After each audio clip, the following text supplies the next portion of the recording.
মুরাদনগরের নিখোঁজের 7 দিন পর পুকুর থেকে গলায় পাথর বাঁধা অবস্থায় 6 বছর বয়সী শিশু আদিবার লাশ উদ্ধার করেছে পুলিশ।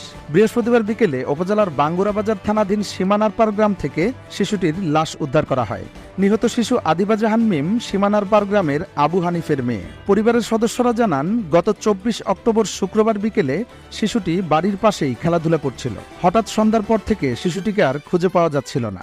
রাতভর শিশুটির স্বজনেরা বিভিন্ন জায়গায় খোঁজাখুঁজি করে কোনো সন্ধান পায়নি। পরে শনিবার দুপুরে বাঙ্গুরাবাজার থানায় নিখোঁজ ডায়েরি করেন শিশুটির পরিবার।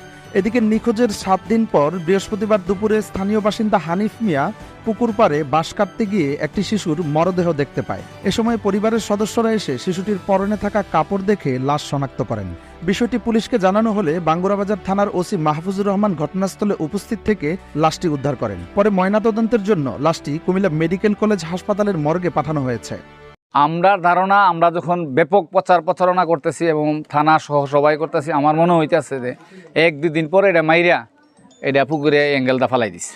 তো আমরা চাই যে আসলে যে ঘটনা ঘটছে এটা খুবই দুঃখজনক, ন্যাক্কারজনক। আমাদের অত্র এলাকাতে এরকম আর কোনো ঘটনা ঘটে নাই। এটা সুষ্ঠু তদন্তের মাধ্যমে প্রকৃত আসামিকে যেন কঠোর শাস্তি দেওয়া হয়। খবর পেয়ে ঘটনাস্থল পরিদর্শন করেছেন মুরাদনগর সার্কেলের অতিরিক্ত পুলিশ সুপার AKM কামরুজ্জামান। নিহত শিশু আদিবার বাবা আবু হানিফ জানান, চাকরির সুবাদে গ্রামে থাকা হয় না তার। কাউকে সন্দেহ করার মতো কারণও খুঁজে পাচ্ছেন না তিনি। আমি বাড়িতে আসলে আমার সাথেই থাকে বেশি। মাইয়া কিন্তু দূরে কোথাও খেলতে যায় না। শত্রুতার জিনিসটা কি এটা আমি বুঝতে পারি না। এই কারণে আমি যখন ক্লাস 9-এ পড়ি তখন থেকে আমি বাড়ির বাইরে। সুতরাং কারোর সাথে আমার দ্বন্দ্ব হইবে, ঝগড়া হবে, এই জিনিসটা বা এই সময়টাই আমার নাই, যে কারণে আমি সন্দেহ করার মতো সোর্স পাই না বা সুযোগ পাই না। আমি ভাবছি হয়তো ছোট মানুষ, রাস্তা পড়লে কোনো দিক চলে গেছে বা পানিতে পড়ে মারা গেছে। কিন্তু বর্তমান অবস্থার পরিপ্রেক্ষিতে যে জিনিসটা আমি বুঝতেছি যে না, আমার মেয়ের উপরে হত্যাকাণ্ড করছি। আর হত্যাকাণ্ড মানে ভাই, আমি একজনের বুক খালি হয়েছে, সুযোগ পাইলে সে আরো 10 জনের বুক খালি করবে। তো আমি এমন একটা জিনিস চাই যাতে এই সুযোগটা, যে এই অপরাধী যেন এই সুযোগটা পরবর্তীতে কোনো না পায়। সমাজে আমাদের একটা সুনাম আছে, কিন্তু কারোর সাথে শত্রুতা নাই যে শত্রুতার কারণে এরকমটা করছে। আমার যে ছোট ভাই যার বাচ্চা মারা গেছে, খুন করা হয়েছে, এই বাচ্চাটা তো বলতে গেলে আমি কুলিপিঠি করে মানুষ করেছি। আমি যদি সারাদিনে 1 ঘন্টা অবসর থাকি, সে 1 ঘন্টা আমার সাথে কাটাইছে।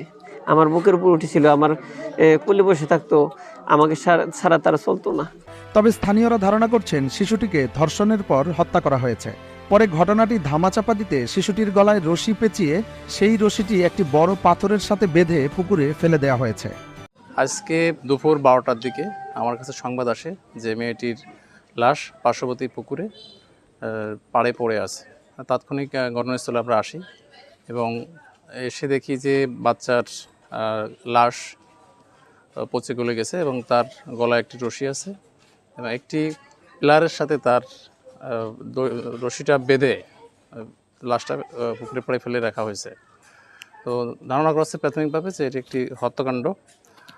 আর এ বিষয়ে আমরা কাজ করতেছি এবং ঘটনার বিষয়ে অভিযোগ পাওয়ার পর আইনগত ব্যবস্থা গ্রহণ করা হবে।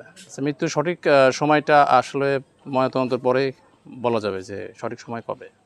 বড় শহরে নয়, এখন ভালো মানের খাঁটি স্বাদের পিৎজা পাচ্ছেন মুরাদনগর লাইভ পিৎজা গ্যালারিতে, জেলা পরিষদ মার্কেটের 2য় তলা, মুরাদনগর বাজার, কুমিল্লা।